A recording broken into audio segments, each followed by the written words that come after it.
하나님의 말씀은 하박국 3장 17절에서 19절이고요. 설교의 제목은 없음과 있음에 대한 감사입니다. 네, 오늘 우리는 추수감사절을 맞이하면서 하나님께 감사를 표현하는 예배를 드리고 있습니다. 사도 바울이 이렇게 고백을 하였어요. 고린도후서 6장 10절 같이 봉독합니다. 우리는 아무것도 없는 자 같으나 모든 것을 가진 자로다. 네, 실제로 사도 바울은 매우 가난했습니다. 그래서 고린도서 11장 27절에 보면 이렇게 고백을 해요. 수고하며 애쓰고 여러 번 자지 못하고 줄이며 목마르고 여러 번 굶고 춥고 헐벗었다. 네. 바울이 그러한 가난함과 아무것도 없는 그러한 생활을 하였다는 것을 고백하고 있는 것이죠. 그런데 그의 삶의 태도는 어떤 자세로 살았다는 거예요? 모든 것을 가진 자와 같이 살았다. 실제로는 가난하였지만 삶의 양식은, 자세는 모든 것을 가진 자와 같이, 부요한 자와 같이, 부자의 의식으로 살았다. 어떻게 이것이 가능할까? 이런 것들을 오늘 말씀을 통해서 같이 생각을 하고 적용할 수 있기를 바랍니다. 한국의 복지시설 중에 꽃동네라는 곳이 있어요. 여러분 많이 들어봤죠? 이곳은 대한민국 최대의 노숙인, 장애인, 노인들을 돌보는 복지시설이라고 하는데요. 이 꽃동네를 설립하는데 아주 중요한 계기를 만들어낸 그러한 할아버지 어른의 내용이 유명하죠. 그분의 이름은 최기동이라는 분이고요. 이분은 무국천 다리 및 움막에서 40년 동안 거린으로 생활했어요. 그런데 단순히 구걸하는 사람이 아니라 자기 먹을 것보다는 자기 주변에 있는 거린들, 구걸하는 사람들을 위해서 그들이 병이 들면 그들을 간호해주고 또 배고프면 그들에게 필요한 것들을 또 얻어서 이렇게 돌보아주는 그러한 생활을 하셨다는 것이죠. 그리고 이분이 이렇게 신앙 고백을 하였는데 이 고백이 아주 유명해요. 얻어먹을 수 있는 힘만 있어도 그것은 주님의 은총이다. 그러니까 이분이 구걸하면서 생활하는 분이니까. 다시 이야기하면 구걸할 수 있는 힘만 있어도 그것은 주님의 은총이다. 거린으로 살아가는 것이 얼마나 비참하고 고통스럽고 배고프고 헐벗겠습니까? 그렇게 살 수밖에 없는 형편이에요. 그 당시에 여러 가지 형편상 그렇게 살 수밖에 없는 그 상황 속에서도 이 최기동 할아버지는 결코 좌절하지 않고 오히려 자기보다 더 고통받는 환자 또 거린들을 위하여 먹을 것을 동량해서 그들을 도와주었다는 것이죠. 대단한 신앙 고백이라고 생각합니다. 우리의 형편이 아무리 초라하고 낮아져도 거기서 그냥 무너지는 것이 아니라 하나님의 은총을 기억하고 그것을 바라볼 수 있는 그런 믿음이 있다는 게 대단한 것이라고 생각을 합니다. 그래서 오늘 우리들도 추수감사절을 맞이하면서 정말 한 해를 돌아보면서 감사할 것이 너무 많은 것들이 있지만 또한 어느 한편으로는 현재의 상황이 너무 어렵고 힘들어서 고통스러울 수도 있는 것이 우리들의 상황일 수도 있는 것입니다. 그럼에도 불구하고 이 최기동 할아버지와 같은 이런 어떤 신앙의 고백이 우리에게 하나의 큰 도전이 되기를 바랍니다. 또 성경은 어떠한 상황 속에서도, 그러니까 모든 상황 속에서도 감사를 하라고 우리에게 도전을 하고 있습니다. 그래서 오늘 설교의 제목도 없음과 있음에 대한 감사로 이렇게 정했던 것입니다. 먼저 없음에도 감사해야 되는 이유, 그걸 한번 같이 생각해 보고자 합니다. 하박국 3장 17절에서 19절 같이 봉독합니다. 비록 무화과 나무가 무성하지 못하며 포도나무에 열매가 없으며 감람나무에 소출이 없으며 밭에 먹을 것이 없으며 우리의 양이 없으며 외양간에 소가 없을지라도 나는 여호와로 말미암아 즐거워하며 나의 구원의 하나님으로 말미암아 기뻐하리로다. 주 여호와는 나의 힘이시라. 나의 발을 사슴과 같게 하사 나를 나의 높은 곳으로 다니게 하시리로다. 이렇게 노래하고 있습니다. 하박국은 기원전 7세기 말 유다 지역에 살동하였던 선지자인데요. 그 당시에는 아수르 제국이 몰락을 하고 또 그 옆에 애굽도 힘이 약화되는 그런 시기에 바벨론이 강대국으로 떠오르면서 동시에 남유다를 침략할 위기에 처해 있는 그 상황 속에서 예언을 하였던 선지자인 것이죠. 하박국이 하나님을 통해서 본 그 예언의 메시지, 그 환상을 통해 보니까 바벨론에 의해서 이제 남유다가 아주 비참하게 멸망할 것을 알게 돼요. 그러한 그 환상을 보면서 하박국 3장 16절에 보면 이렇게 고백을 합니다. 그 소리를 듣고 나의 뱃속이 뒤틀립니다. 입술이 떨리고 뼛속이 녹아내리며 아랫도리가 후들거립니다. 이렇게 고백을 해요.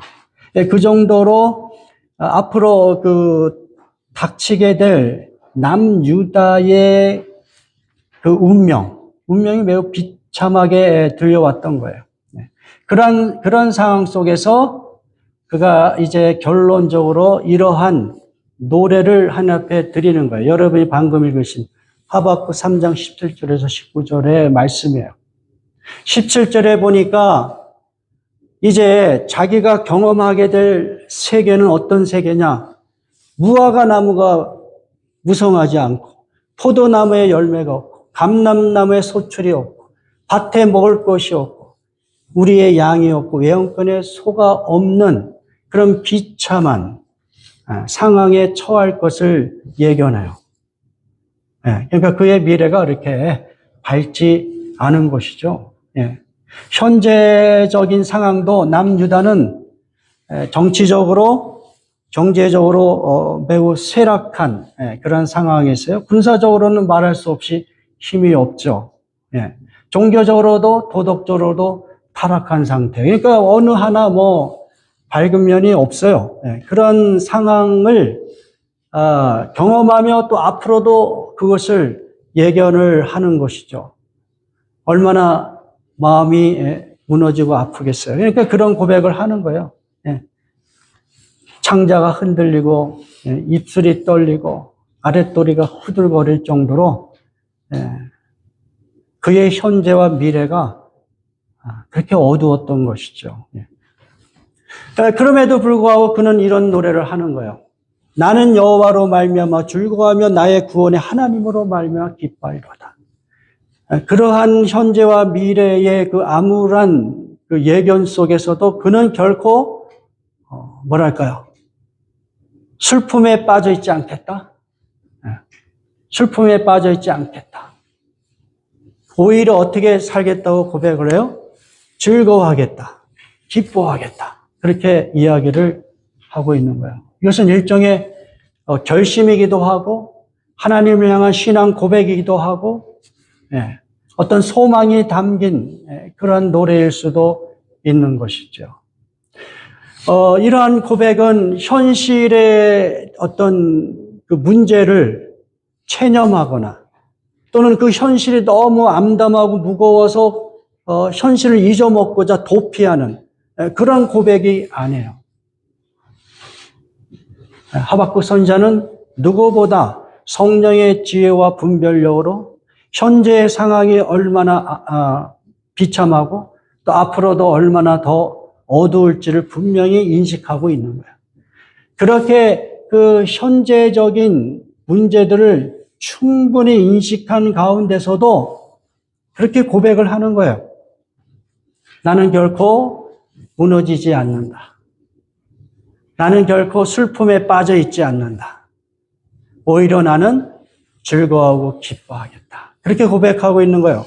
이 표현을 보세요. 19절에 보면 주 여호와는 나의 힘이시라 나의 발을 사슴과 같게 하사 나를 나의 높은 곳으로 다니게 하시리로다. 이 표현이 너무 멋져요. 여러분, 사슴은 어떤 그 험한 그 산 골짜기 이런 데를 아주 활발하게 뛰어다닐 수 있는 그런 다리를 갖고 있잖아요. 그러니까 이 지금 하박국은 나의 발을 사슴과 같게 해 주신다. 하나님께서 나의 발을 사슴과 같게 해 주실 것이다. 그러니까 인생의 어떤 굴곡과 어려움과 고통이 예상되더라도 사슴이 그 골짜기와 험한 그 산을 오르내릴 수 있었던 그런 발을 갖고 있었던 것 같이 하나님이 나에게도 그러한 힘을 주실 것이다. 그 고백을 하는 거예요. 결코 쓰러지거나 무너지지 아니하리라. 그러면서 또 어떻게 얘기해요? 나를 나의 높은 곳으로 다니게 하신다. 사슴이 마치 골짜기를 넘어서 높은 산등성이를 건너는 것 같이 지금 하나님께서는 하박국에 어떠한 어떤 비전을 주신 거예요. 나를 높은 곳으로 다니게 하실 것이다. 응? 하나님을 통하여 그 암울함 속에서도 높은 곳을 향할 수 있는 어떤 비전과 소망을 품게 하신 거예요. 내가 현재 아무것도 없고 비참한 상황 속에 있고 또 앞으로도 좀 암울한 그러한 상황 속에 있을지라도 하나님으로 말미암아 어때요? 그 어려움 속에서 내가 미끄러지거나 절망에 빠지는 것이 아니라 오히려 높은 곳을 바라볼 수 있는 현실을 넘어서는 현재의 상황을 초월한 그러한 시각을 갖게 하시고 그러한 소망을 갖게 하시면서 살게 하시는 것. 그것이 하나님이 하박국에게 허락하신 힘이었다. 이렇게 고백하고 있어요. 주 여호와는 나의 힘이시라. 주 여호와는 나의 힘이시라. 그렇기 때문에 나는 어떻게 해요? 즐거워하며 기뻐하겠다. 그러니까 하박국은 경제적으로 정말 곰핍하고 여러 가지 그 자기가 속해 있는 그 사회와 나라가 암울한 어두운 그런 상황 속에 있을지라도 거기서 미끄러지거나 좌절하지 않고 오직 하나님을 통해서 경험하는 어떤 힘, 그 능력으로 현재의 어려움, 미래의 그 어려움을 극복해 나아갈 수 있는 그 어떤 그 소망과 힘을 얻게 되는 거야. 그래서 현재적으로도 앞으로도 그는 결코 슬픔이나 좌절에 빠지지 않고 즐거워하고 기뻐하겠다. 이렇게 고백하고 있는 것입니다. 우리는 이 하박국의 이 신앙의 이 노래와 이 고백을 통해 무엇을 적용해야 되냐면 어떤 물질이 많이 없다고 해서 거기서 어떤 좌절하고 절망하기보다는 오히려 우리와 함께 하시는 하나님을 여러분의 그 삶의 어떤 원동력과 그리고 그냥 어떤 의식주에 매달리는 그러한 삶보다 한 차원 더 높은 차원의 삶, 예? 높은 곳으로, 나의 높은 곳으로 다니게 하시는 한 차원 더 높은 그런 차원으로 살아가는 법을 배워야 된다는 것이죠. 누구를 통하여? 하나님을 통해서.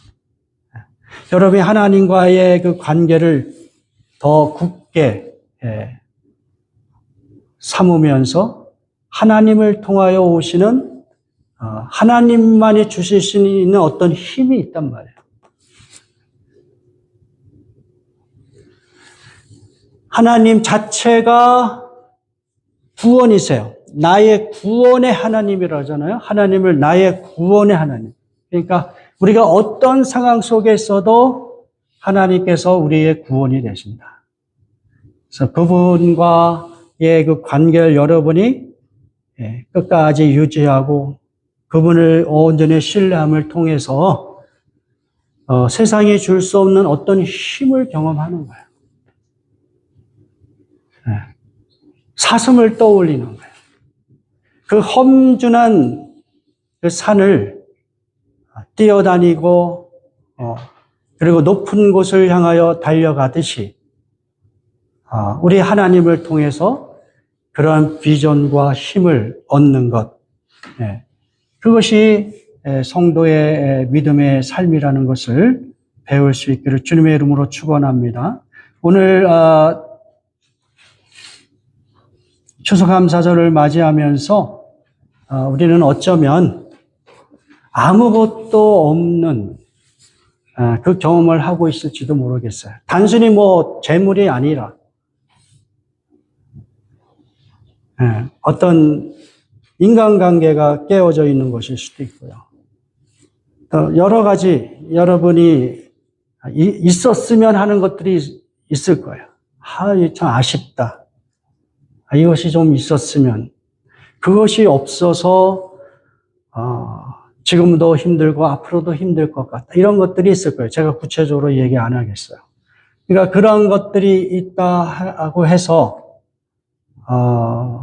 내 마음에 어떤 그 소심함과 좌절에 빠지지 말아라.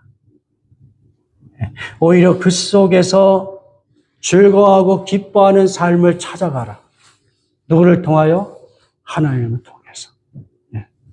그것이 바로 성도가 이 세상 속에서 없는 그 경험 속에서도 감사하고 기뻐하는 그러한 삶을 우리에게 도전하고 있는 것입니다.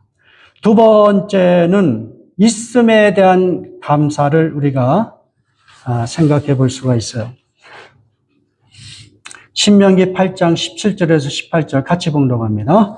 그러나 내가 마음에 이르기를 내 능력과 내 손의 힘으로 내가 이 재물을 얻었다 말할 것이라. 내 하나님 여호와를 기억하라. 그가 내게 재물 얻을 능력을 주셨습니다.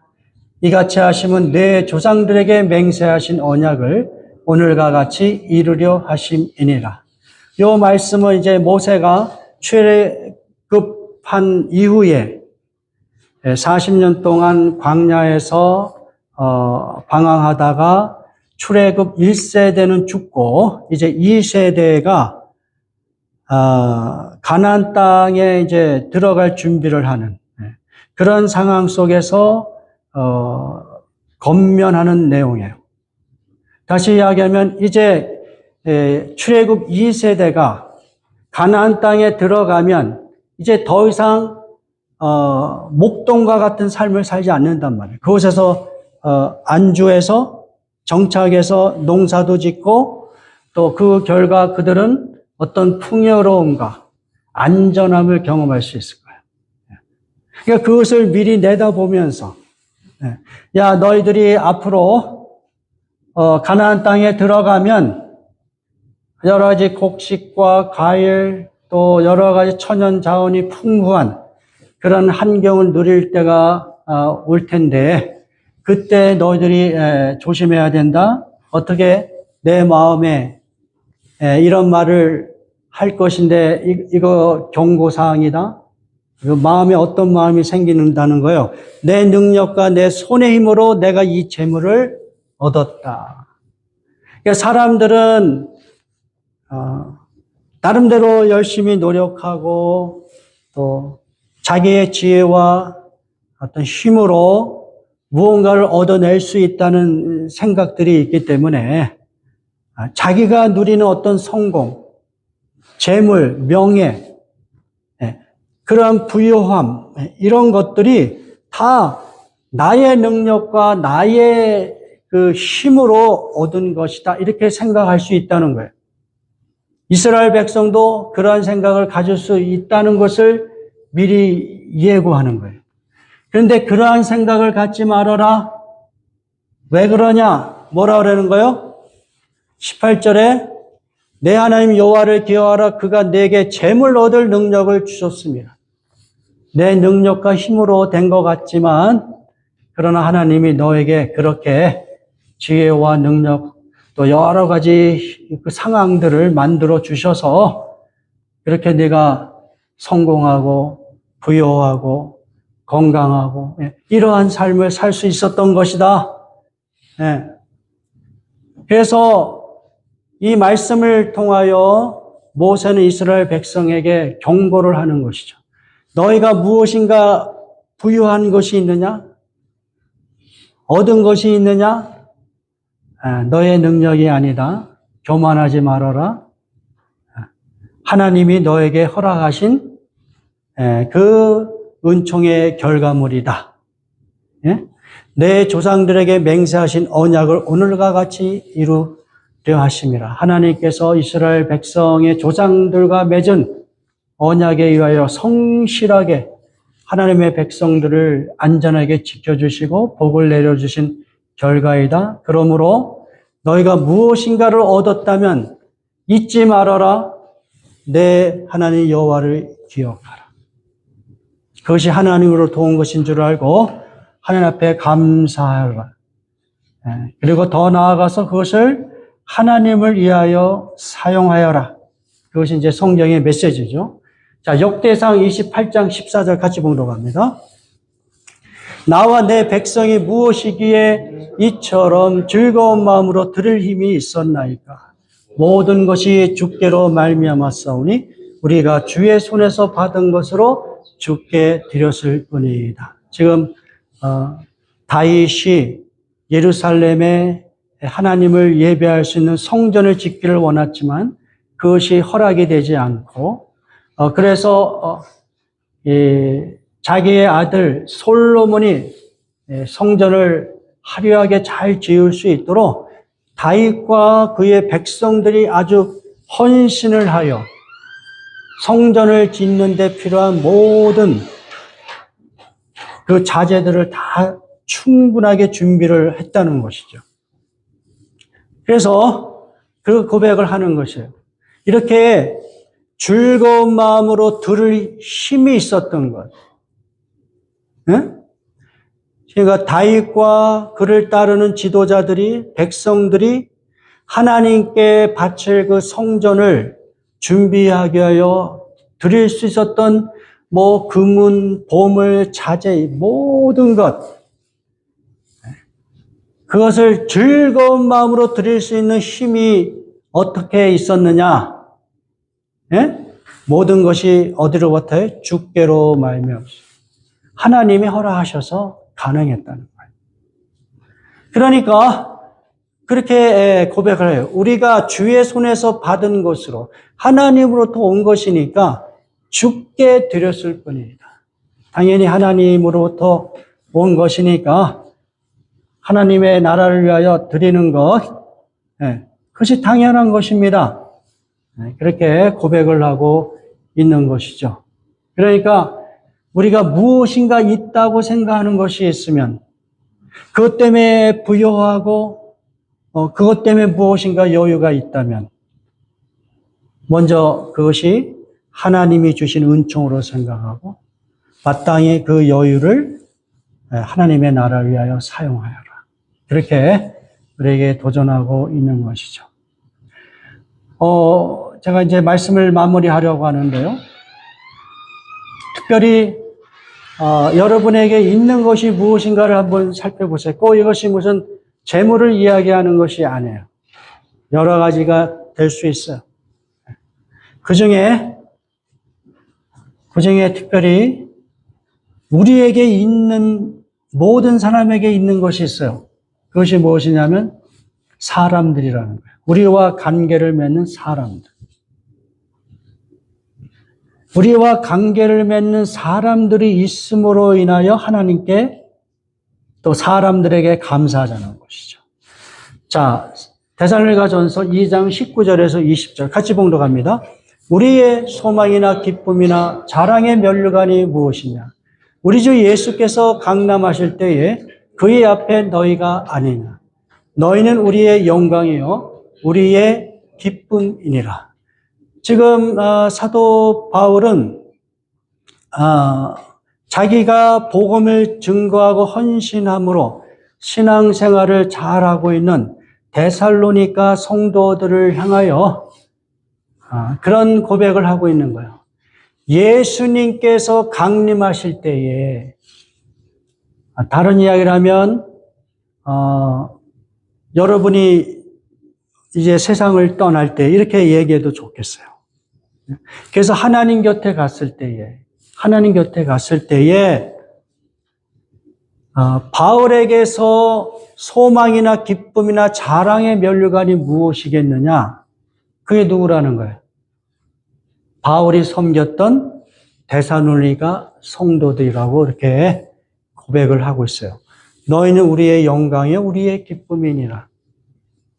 무슨 이야기죠?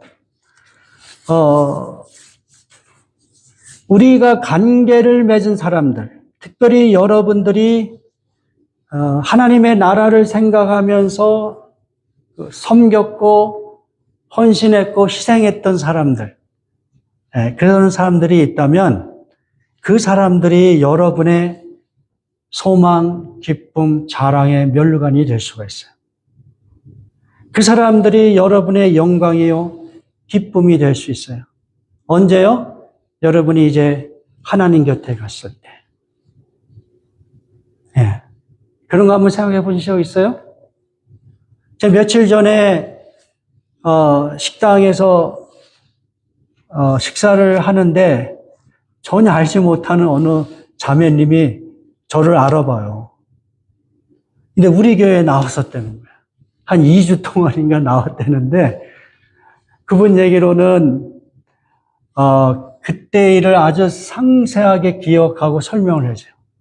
저희 가정이 자기를 초대해서 아주 좋은 음식을 대접하고, 그리고 로마서, 제가 그 당시에 로마서 성경 공부를 했거든요. 로마서 성경 공부한 내용까지 얘기하면서 아주 좋은 기억을 갖고 있으면서,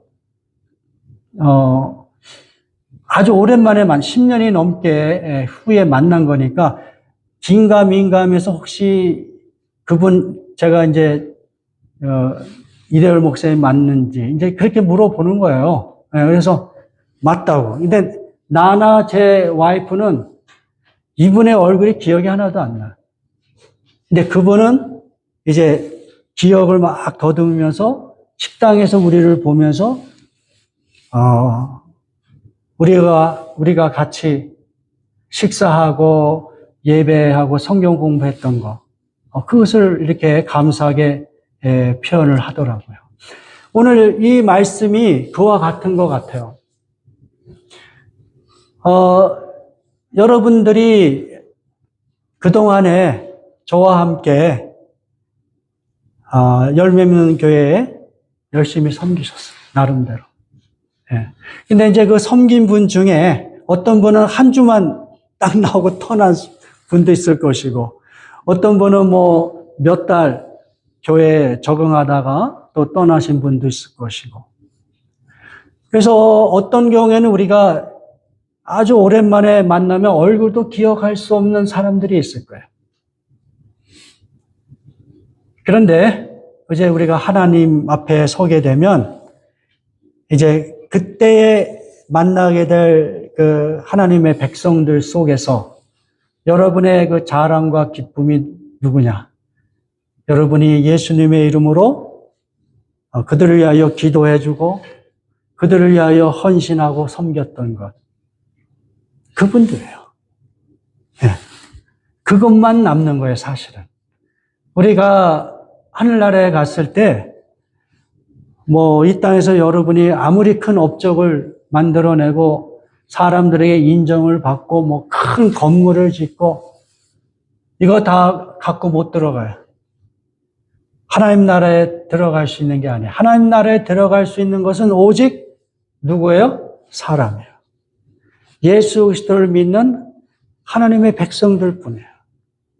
근데 그분들 중에 여러분들이 정말 예수님을 사랑하는 마음으로 기도해주고 헌신하여 줬던 그분들. 현재 우리와 같이 같은 시간과 공간에서 교제하지 못하더라도 그래도 좋아요. 잠시 동안 한 주든 2주 동안 같이 생활하다가 떠났어도 좋아요. 그러나 여러분이 그들을 섬겼다면 그분들이 바로 여러분들이 하나님 나라에서 경험하게 될 영광의 그러한 면류관과 같은 그러한 존재라는 것이죠. 그리고 현재 이렇게 같이 작은 인원이지만 남아서 같이 예배하고 기도하고 교제하는 우리 모두가 이제 하나님 나라에 들어가면 어떻게 돼요?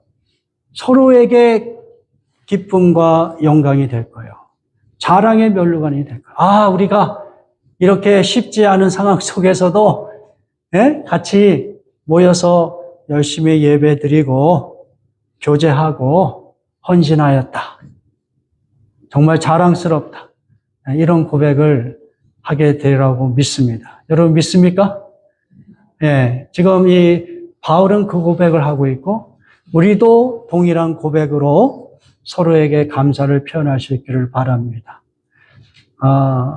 2025년도 이제 한 해를 마무리하는 이 시점에서 그동안 같이 이렇게 예배하고 기도하고 교제하고 서로 또 격려해주고 위로해주고 같은 시간 같은 공간에 같이 이렇게 연결되어 교제할 수 있는 것 정말 놀라운 것이고 하나님의 은총이라고 생각합니다. 그거 한번 생각해 보세요. 이렇게 같이 있던 사람이 지금 없다고 생각해 보세요. 어떤 사정으로 그냥 없어. 얼마나 우리의 마음이 아쉽고 서운하겠어요. 그렇죠? 우리가 작은 인원이더라도 서로에게 얼마나 큰 위로와 힘이 되는지 모르겠어요. 우리는 서로에게 자랑이고 기쁨이고 하나님이 인정해 주시는 영광의 면류관과 같은 그런 존재라는 것을 우리가 서로 인정하면서 감사할 수 있기를 주님의 이름으로 축원합니다. 우리 다 같이 기도하겠습니다.